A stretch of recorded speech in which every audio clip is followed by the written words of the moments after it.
संसार की सबसे पहली प्रेम कहानी के बारे में, जिसमें न कोई शर्त थी, न कोई बंधन, बस एक दृढ़ता थी, एक श्रद्धा थी। इस कहानी में रंग भी है और दुख का संग भी।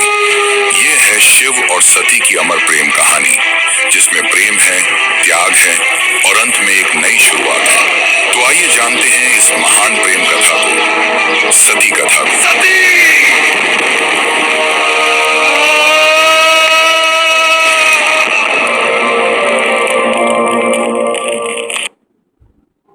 सृष्टि के आरंभिक काल की बात है, जब ब्रह्मा ने अपने मानस पुत्रों को रचा।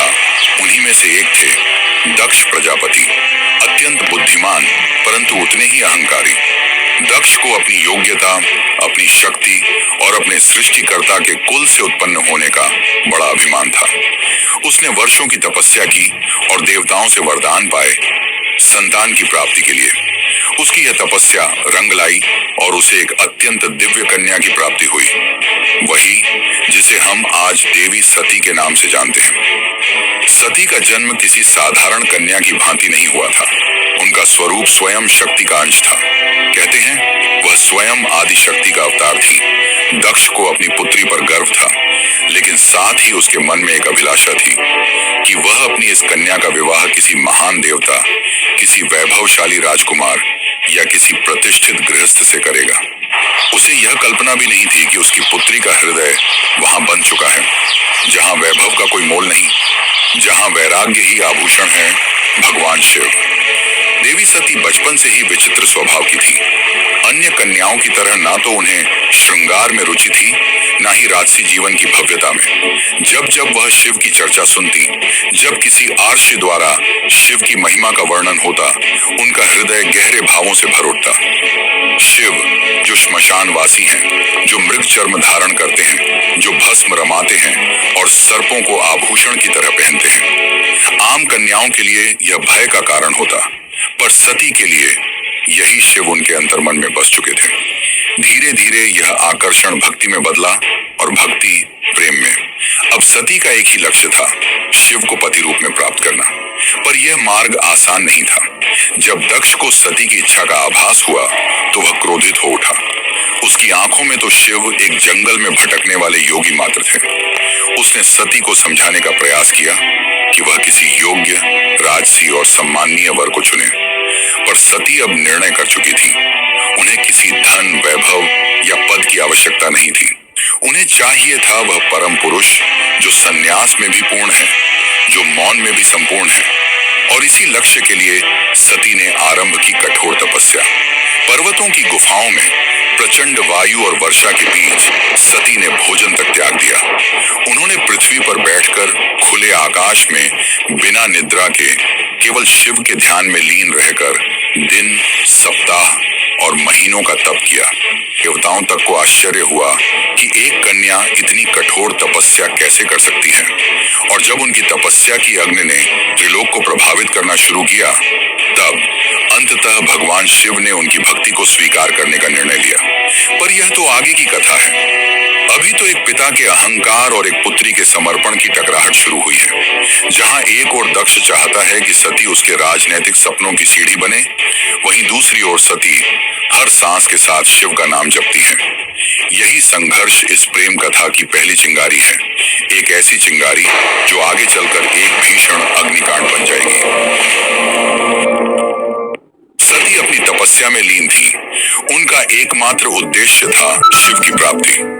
अनंतः उनकी भक्ति से प्रसन्न होकर शिव प्रकट हुए।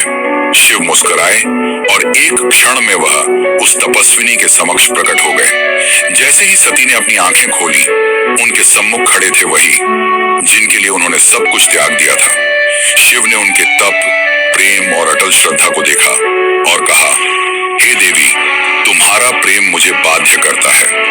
आज मैं तुम्हें अर्धांगिनी के रूप में स्वीकार करता हूँ। इस वचन के साथ पूरे ब्रह्मांड में आनंद की लहर दौड़ गई। देवताओं ने पुष्प वर्षा की और फिर आया वह शुभ दिन जिसका साक्षी स्वयं ब्रह्मा, विष्णु और सारे लोग हुए। शिव और सती का दिव्य विवाह। शिव बारात लेकर स्वयं कैलाश से निकले, पर यह कोई साधारण बारात नहीं थी। इसमें भूत, प्रेत, पिशाच, नाग, सिद्ध, योगी, अर्षि, देवता सब सम्मिलित थे। शिव की सवारी नंदी थी, शरीर पर भस्म, जटा से गंगा, गले में नाग। ये स्वरूप देख सभी स्त्रियां भयभीत हो उठी, पर सती के चेहरे पर गर्व था। उन्हें अपने शिव पर गर्व था। वैभव नहीं, सत्य का स्वरूप थे वह। विवाह का आयोजन राजसी नहीं था, पर दिव्यता से भरा हुआ था। स्वयं ब्रह्मा ने मंत्रोच्चारण किया, विष्णु ने कन्यादान किया और समस्त लोगों ने इस मिलन का स्वागत किया। यह केवल दो आत्माओं का नहीं, सृष्टि के दो मूल तत्वों शिव और शक्ति का मिलन था। लेकिन इस भव्य विवाह में एक स्थान रिक्त रहा। सती के पिता दक्ष प्रजापति वह नहीं आए, ना ही कोई संदेश भेजा, ना ही कोई आशीर्वाद, क्योंकि उनके लिए यह विवाह एक अपमान था, एक चुनौती उनके अभिमान को। उनके अनुसार यह मिलन योग्य नहीं था और यहीं से प्रारंभ हुआ उस अग्नि कथा का बीज जो आगे चलकर पूरे यज्ञ को जला देगा। समय धीरे धीरे बीतता है। कैलाश पर्वत पर प्रकृति की गोद में शिव और सती अपना वैवाहिक जीवन शांतिपूर्वक और आनंद से व्यतीत कर रहे हैं। कैलाश की गुफाएं, मंदाकिनी की कलकल धारा और बर्फीली हवाएं सब साक्षी थी उस दिव्य प्रेम की जो समय और शब्दों से परे था। लेकिन इसी बीच एक और स्थान पर कुछ और ही चल रहा था, राजा दक्ष के मन में। सती के शिव से विवाह को वह अभी तक स्वीकार नहीं कर पाया था। हर बार जब कोई शिव की महिमा का गुणगान करता, दक्ष की भौहें तन जाती।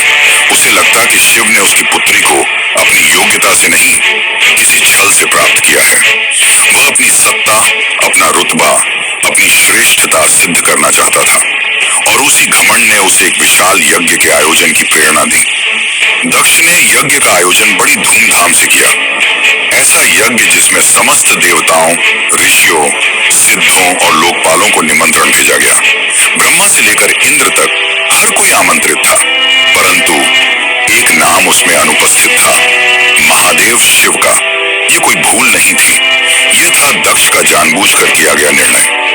उसने शिव को निमंत्रण नहीं भेजा क्योंकि उसका अहंकार उसे यह स्वीकार नहीं करने देता था कि उसकी पुत्री ने उस योगी से विवाह कर लिया जो ना कोई राज्य रखता है, ना कोई वस्त्र, और जो श्मशान का वासी है।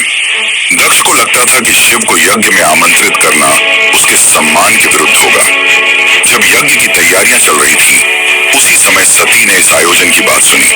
किसी ने उनसे कहा, माता, आपके पिता दक्ष ने एक महान यज्ञ का आयोजन किया है जिसमें सारे देव, ऋषि और ज्ञानी आमंत्रित हैं।